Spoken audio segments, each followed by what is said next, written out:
के को डक्टर हो रे? म बच्चाको डक्टर हो। कोपिलाजी वेलकम है लाइभमा। फिभर आउनु राम्रो पनि र नराम्रो पनि। Good good. के अर्थमा राम्रो, के अर्थमा नराम्रो? ल ठिक छ, तपाईहरु आफ्नो जिज्ञासा राख्दै गर्नु होला, म त्यही अनुसार कुरा गर्नेछु।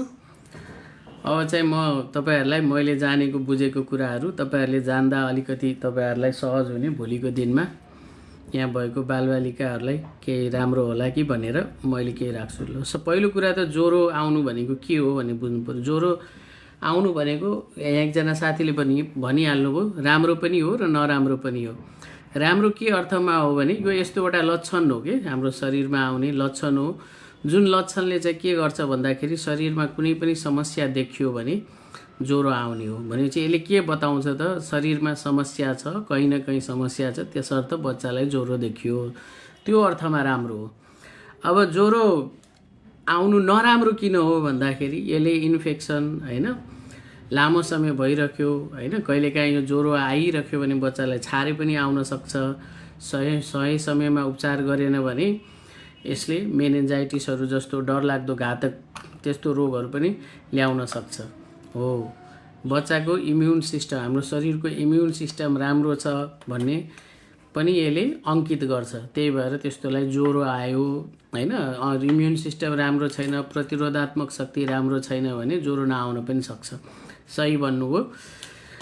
अब जानु कि जस्तो के गर्ने त अब हामीले ज्वरो आउँदाखेरि हैन, के गर्ने ज्वरो आउँदाखेरि? पहिलो कुरा त के गर्नुपर्छ भन्दाखेरि ज्वरो आयो कि आएन भन्ने हाम्रो समाजमा अहिले पनि म जनकपुरमा र धेरै ठाउँमा नेपालको धेरै ठाउँहरुमा काम गरे विगत 15 वर्षमा हरेक ठाउँमा ज्वरो आउँदाखेरि चाहिँ के गर्दैन रहेछ भन्दा जिउ छामेपछि ज्वरो आयो भन्छ।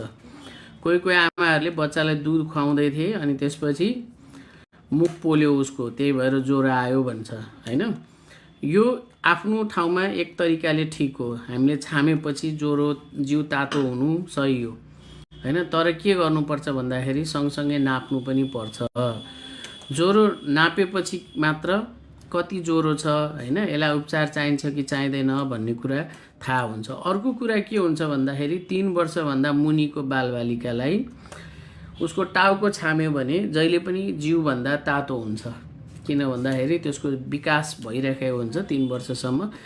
र साधारण कुरा के हो भन्दाखेरि कुनै कुरा कन्टिन्युअस रूपमा चलिरहेको छ भने त्यो तपाईले छाम्नु भयो भने त्यो कुरा तातो हुन्छ हैन। त्यही